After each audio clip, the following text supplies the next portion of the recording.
A bit dramatic, much? Party pooper.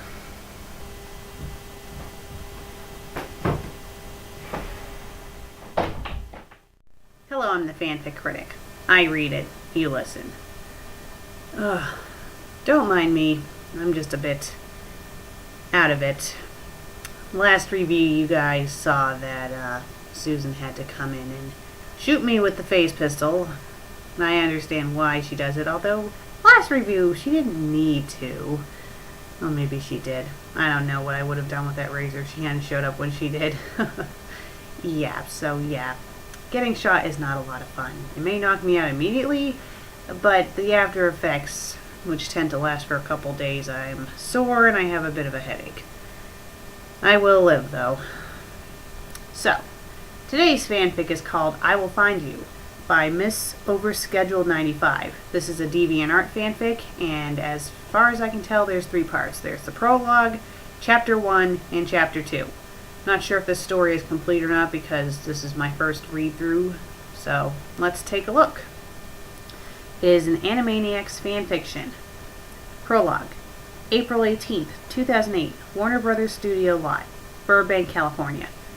99, 100, 101. I mentally counted as I climbed up the ladder of the Warner Brothers water tower. It was a pattern I followed every time I came home. My older brother actually started the tradition when I was 6. We had just run away from our orphanage, which was dingy and smelly and had some real odd kids. Well, compared to us. I wasn't sure at first about climbing to immaculate heights and possibly falling, although I'm mostly afraid of the falling part. I think you mean to say I'm mostly afraid of the falling part, not I'm mostly afraid. So as my brother carried my then 3-year-old sister up the ladder, he silently counted the steps. Yakko, what are you doing? I asked. Counting the steps, just in case, he replied as he climbed. Just in case what? Beats me. I let out a small scoff. None of us would ever dream we'd run into the... Wait a minute.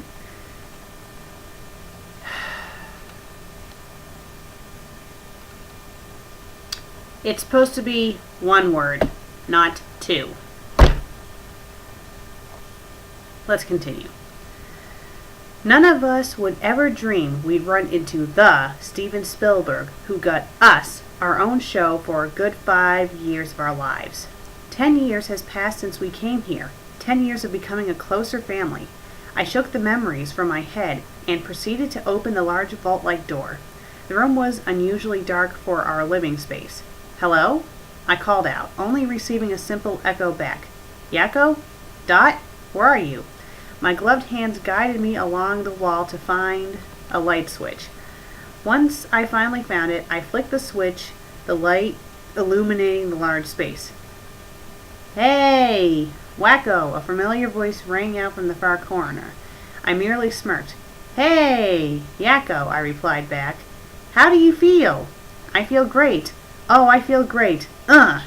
I thrust my hips forward as the traditional feel-good chant went. The traditional feel-good chant went. All right, come on. Come out, Yakko. Nothing. I shrugged and turned around, to simply have Yakko scare me shitless. Did you miss me? My 19-year-old brother asked cheekily. I glared daggers at him as I went to the fridge to get myself a soda. After that incident, I'd have to think twice. Yakko smirked his famous smirk that made women melt like chocolate. Come on, Wack. You know I'm only messing with you 'cause you're the birthday boy, remember? He slid beside me at the 50s-style table we had. I hummed in agreement as I continued to gulp down my Dr. Pepper. If I ever find out who created Dr. Pepper, I'll be ever grateful to them for creating sweet carbonated nectar. I set the bottle down on the counter and sat back, waiting for my not-so-secret talent to set in. 5, 4, 3, 2, 1. Burp. Pretty much he's burping. I was satisfied with the results of my burp, until Dot came storming in. Okay, with how this is set up, until Dot came storming in should be part of the last sentence, not its own separate sentence. What the heck are you doing? Can't you see I have important matters to attend to? She demanded, waving her pink razor around. Her pink razor around? Oh, I guess she's shaving.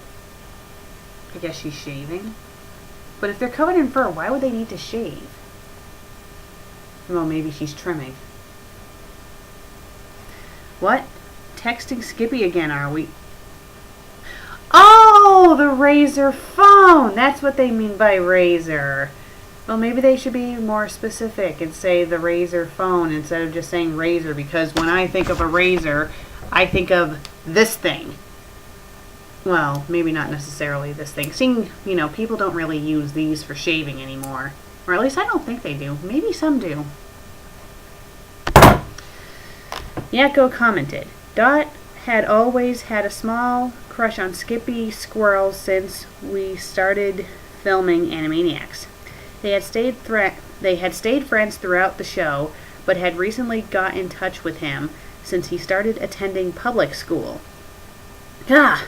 You treat him like he's my boyfriend or something, geez, she groaned. Dot hadn't changed much since the show had ended. Yeah, she still kept the cute act going, but she had grown up a lot. Her hair had grown out a bit, but not long enough that it ruined her signature cut. Hold on a minute. You just said that she hadn't changed much, but you mentioned that, she's grown up a lot and that she's grown her hair, so I'd say that's a bit of a change. I mean, yeah, she still acts cute, but it sounds like she has changed a bit. I don't know, maybe I'm just being picky. Come on, Dot. We're only teasing ya. I put my hand on her shoulder. Yakko's on the other shoulder. I think you need a comma separating shoulder and Yakko's. We know you're glad to talk to Skippy again, Yakko reassured her. Dot smiled faintly and walked towards the fridge. She reached deep into the fridge for something or other. There's something you want there, Dot? Yakko asked. Yeah.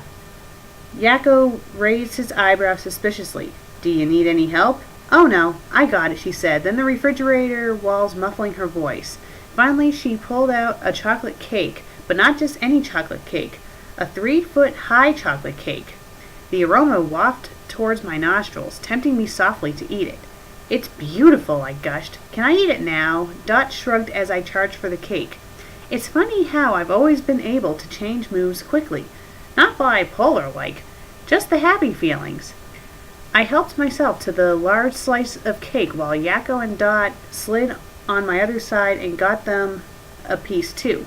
The cake was light and fluffy. The icing just melted in your mouth. In other words, it was the nirvana of chocolate cakes. Dot took ladylike bites, like she was some sort of royalty, while Yakko took bigger bites than her, but not as big as me. Yakko washed his cake down with lactate, yeah, okay, and pushed a packet towards me. What is it? I said, examining the manila folder. Yakko shrugged. I don't know. You just gotta open it to see. The folder looked way too important to just rip open, so carefully I opened the packet. Okay, so carefully should be its own sentence and not part of the other sentence. So carefully I opened the packet, being cautious of not ruining any important papers that lay inside. When it was open, I slid the letter out from its manila containment. I felt my insides flip-flopping as I read over each and every word of the letter. "Well," Dot asked impatiently, "what is it?" I felt a smile growing at the edges of my mouth, ears warm, heart pounding. It took me a while to answer until Yakko repeated the question. "What is it, Wakko? Spit it out already." "I've been accepted into Tix." Tix. I wonder what Tix is. Let's find out. I jumped up and down like a child on Christmas morning. The Tix, or Toon Investigative Crime Services, I see, is one of the most prestigious organizations to town. I think you're missing a word. It should say most prestigious organizations in Toontown. I've heard stories about how they've helped Toons and some humans during the Toon raids of the 80s. I wonder if this backstory will be explained more. Yakko patted me on the back while Dot squeezed the life out of me, both giving me their words of congrats. "Finally, I have a brother to brag on," Dot squealed. Yakko winced and playfully hit her on the arm. "Hey, I thought I was your brother with bragging rights." The two of them bickered for a while until there was a knock on the door. "I'll get it," Yakko said quietly. Things had gotten very suspicious, creepy suspicious, after that knock, like it was a familiar sound. Sure, I've heard knocks on the door before. Seemed out of place. Sure, I've heard knocks on the door before, comma, seemed out of place. It should say, sure, I've heard knocks on the door before, ... but this one seemed out of place. That would have made more sense than just having it go on like that. Unexpectedly, a grenade was thrown in, releasing a purple gas throughout the water tower. Yakko fell to the ground, coughing from the fumes. Dot held onto me as she watched our brother slowly lose the spark from his eyes. "Run, Sibs, save, self," he choked out weakly. I grabbed Dot by the hand and ran to Dot's room. Dot stopped and released herself from my grip. "What are you doing?" she asked angrily. "That's the first place they'll look." I tried to drag her along into a broom closet, but she wouldn't budge. "Damn it, Dot, won't you listen to me for once?" Dot kept trying to writhe free from my strong grip on her gloved hand. My patience was being tested with this child, my blood boiling, head spinning with enraged thoughts. "If you're so smart, why don't you find your own goddamn hiding spot?" I snapped as I let go of my sister's hand. We glared with cold glances. Bam! Another grenade exploded. I ran for the closet, not thinking about Dot at all. I closed the door and locked it. My heart felt like it was going to rip out of my chest. Gradually, it slowed down from the gas creeping from under the door. My eyelids were growing heavy. My breathing felt shallow. All I remember was hearing two bodies being dragged away and a low laughter following it. Well, that's the end of the prologue. Very interesting. So, let's move on to Chapter 1. If I can find it. Okay. You have to go to their gallery and stuff in order to read the continuations, because this is DeviantArt, not fanfiction.net.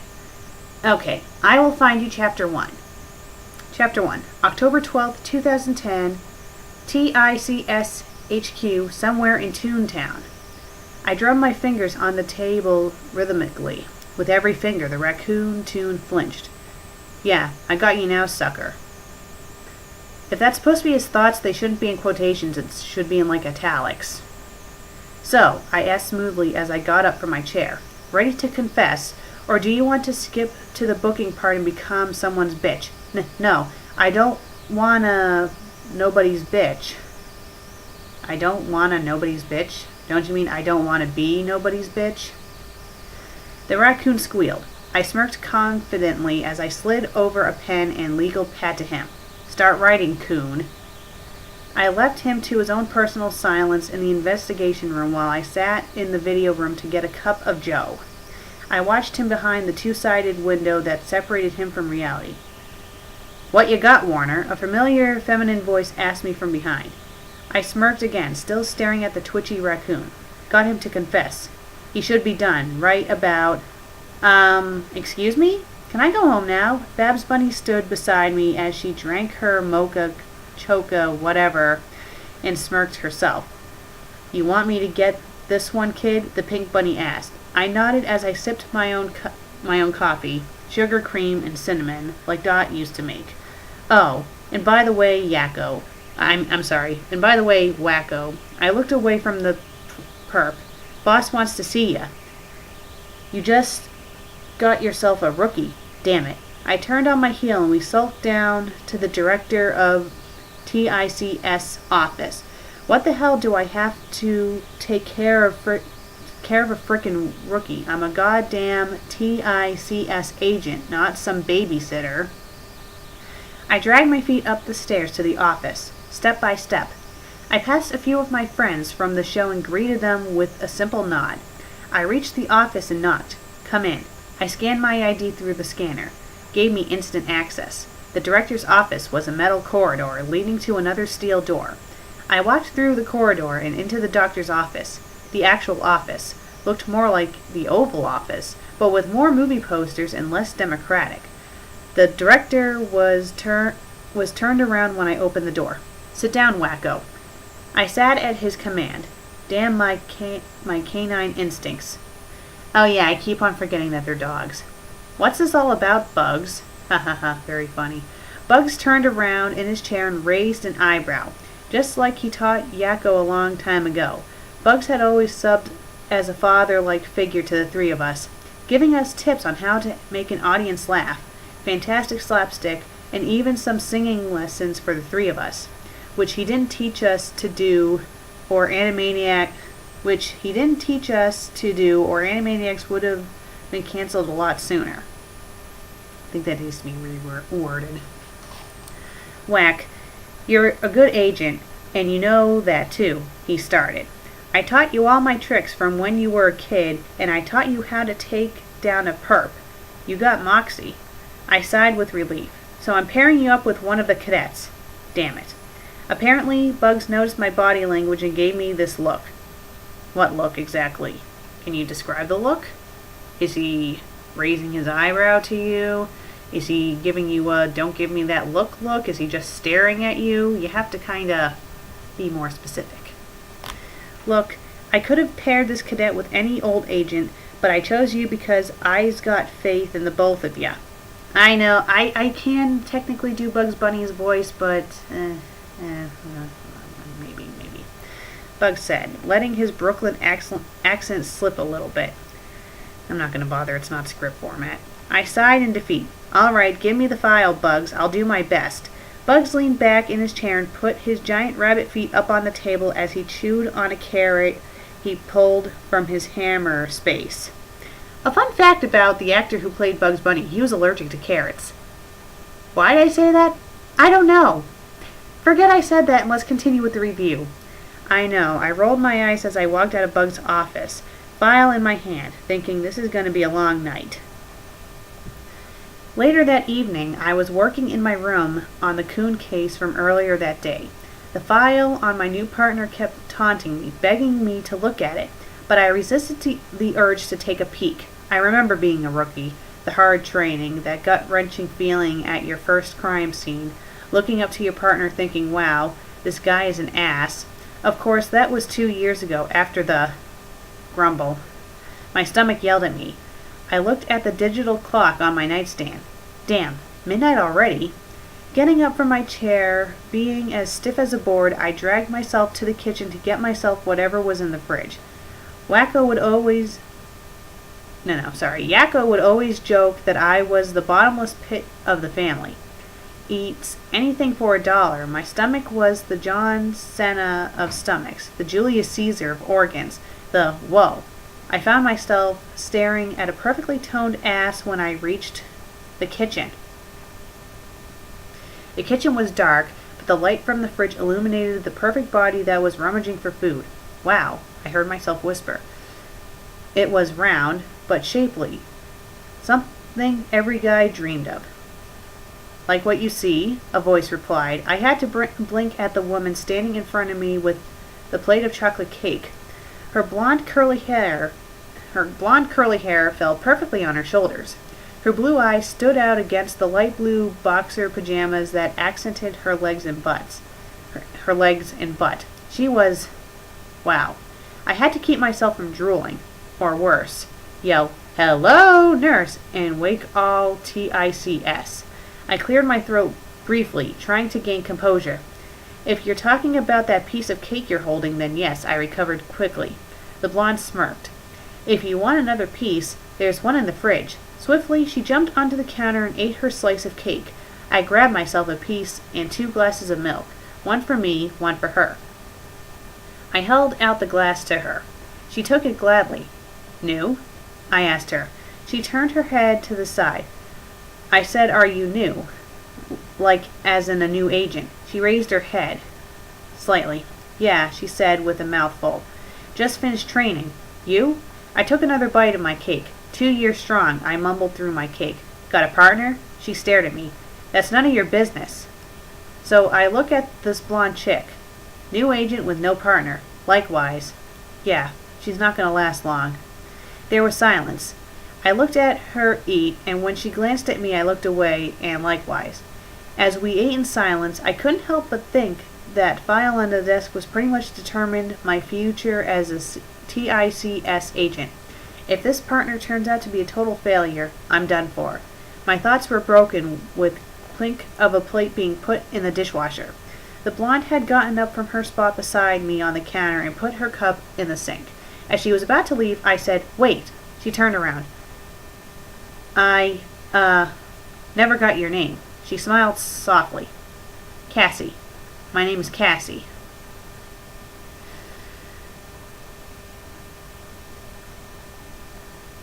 Okay. So, I'm assuming that Cassie is a made-up character. And seeing this story focuses mainly on Wakko, we can safely assume that it's not going to turn into Mary Sueville. So, let's take a look at Chapter 2. And I believe Chapter 2 is the final chapter so far, unless this author does plan on writing more. And actually, I have checked out page 2, so there isn't a third chapter. So, let's take a look at Chapter 2. October 13th, 2010, TICS HQ, 2-Town, USA. Chirp, chirp, chirp!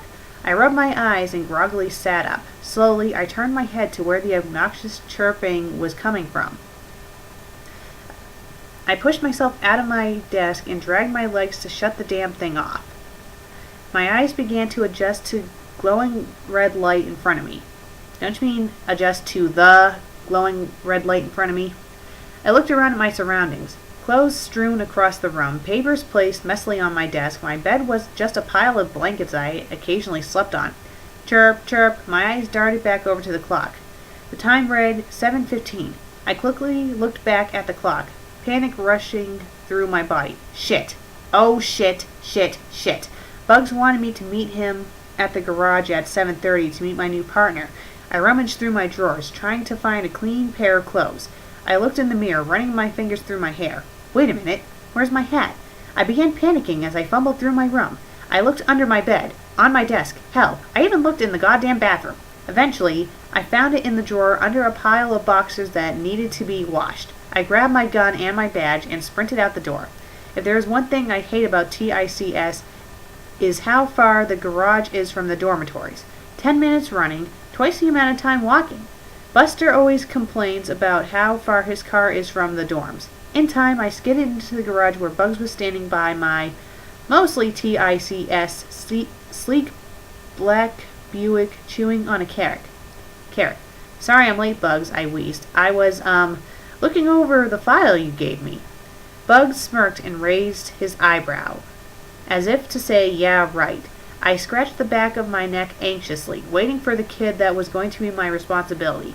Damn. So this is what Yakko had to go through with Dot and I. I never knew what happened to my parents. All Yakko told me is that We were separated in the raids when Dot was a baby. It seems so long ago, though. I felt a pang of loneliness and sadness in my heart, remembering what happened. Bugs broke my thoughts by asking ever so slyly, "So, you ready to meet your new partner?" Knowing Bugs, something was up his sleeve. Or his hammer space. Well, he is a rabbit. He had this sneaky look on his face that I knew all too well, like he was hiding something. I nodded sternly, waiting to meet the guy that Bugs assigned me with. "All right, kiddo, front and center." My jaw dropped when I saw the new guy. Don't you mean the new guy? Or girl, to be exact. It was Casey Armstrong. Meet Yakko Warner. See, I had a feeling she was going to be the new agent. Kind of predictable. "You'll be answering to him from now on." Cassie looked at me with little shock, but mostly smugness. My jaw dropped to the floor and my eyes were bugging out of my head. Cassie, on the other hand, had this smug little grin on her face that made me want to smack her. Okay, not really smack her, but give her a shitload of paperwork. Suddenly, his beeper chirped, signaling that there was a case that needed to be attended to. "Well," he said, "looks like yous crazy kids got yourself a case." He threw me the keys to the Buick, but Cassie ended up catching them instead. I mentally growled while Bugs smirked. "Better keep a good eye on this one, Doc. She's sharp." I glared over at Cassie, who victoriously jingled the keys. "I'll send you the coordinates, Wakko. In the meantime, behave yourself, Armstrong. You don't want to make this guy pissed." It was my turn to smirk in victory. Cassie slid into the driver's seat, leaving me to sit in the passenger seat. Cassie started the ignition after Bugs had left and sent me the coordinates to where the crime scene was. "You knew," I said, glaring at Cassie. Cassie looked at me, as if she didn't know what I was talking about. "Knew what?" she replied, starting the accelerator. "Okay, so you're going to play innocent now, I thought. "You knew I was your oof!" My face smashed into the window of the car, thanks to the sharp turn by Cassie. "Partner." "Oh, you mean last night," she said guiltlessly. "I actually didn't know if you were my partner or not. A certain someone was too busy staring at my ass to ask or not." A certain someone was too busy staring at my ass to ask or not. I glared at her once I gained composure of my face. "You didn't have to smash my face into the window. I am your superior. Therefore, you have to listen to me or you'll get shot." We stopped at a red light. Cassie looked at me with those big blue eyes of hers. "Then, if you're in charge," she started, "then why didn't you want to drive?" She smirked and drove onto the crime scene. Already, I was beginning to extremely dislike my new partner. We arrived at the crime scene after a car ride of utter silence. It was a robbery at 3rd and Walt Street. That's funny. There were only a few casualties with minor injuries. Nothing too big for Cassie's first case. I stumbled out of the car, thanks to Cassie's driving, and tried to walk steadily to talk to the bank manager. "All right, Armstrong. Go see if we can get any witnesses from this," I commanded. "In the meantime, I'm going to talk to the bank manager and see what I can get from him." Cassie obstinately folded her arms over her chest, making her, cha-chas rise. "Why can't I go with you?" I unsteadily turned on my heel to face her. You're doing as much good interviewing bank employees and civilians. You should be thanking Bugs that he didn't assign you on a murder case for your first day." Cassie walked over to me, glaring at me with her icy blue eyes. As she was staring me down, I noticed that she was wearing a silver necklace with a key charm in the shape of a heart. It was peculiar for an talking kid. Huh? It was peculiar for an acid-talking tough kid like Cassie. Okay, sorry. That sentence kind of threw me off for some reason.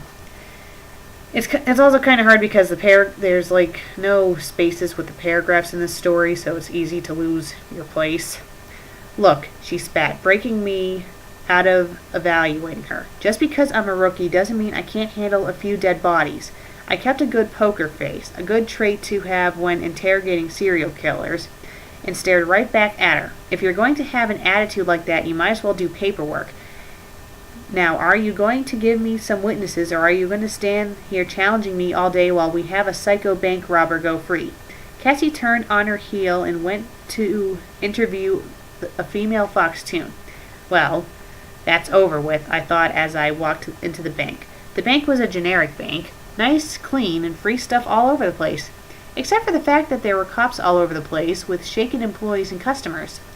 I strode over to the mahogany desk where Fifi LaFume was staring down at a bank statement. Oh, God. She was from the other... that Tiny Toon Adventures fanfic I read. Well, this isn't the same fanfic, so I think I'll be good. I felt my heart soften at the shaken skunk. Fifi was probably one of the sweetest toons I've ever met. She was my age, 18, and one of my first friends on the lot. Where it had taken Buster a few months to warm up to us, Fifi had welcomed us with open arms. Of course, it usually had a foul odor to it, but I like weird smells. Fifi, I said softly, are you okay? Fifi looked up at me with red eyes, probably from crying. Oh, Wakko, she said in her usual dramatic French accent. It was terrible, mon ami, she cried. He said horrible things to me. I didn't want to call the police, but he said the most terrifying things, so I called TICS instead. I put a comforting hand on her shoulder. In all my years of knowing Fee, I had never seen her this distraught. What'd he say, Fee? A big fat tear rolled down her ivory cheek. He said he'd kill me, like he did to my poppy in the raids. Fifi broke down crying as she climbed over the desk and curled up into my arms. Something in my gut told me that this wasn't a random bank robbery. Whoever raided Fifi's neighborhood in the 80s targeted her here. This meant one thing, and one thing only. The raids were back, and they weren't going to stop until they'd claimed a decent amount of victims. Well, this is the end of Chapter 2, and there's no more chapters after this. So, the story is incomplete. People, please do not request incomplete stories. If you want me to read a story, whether it's your own or someone else's, please be sure it's complete if you want me to do a filmed review of it.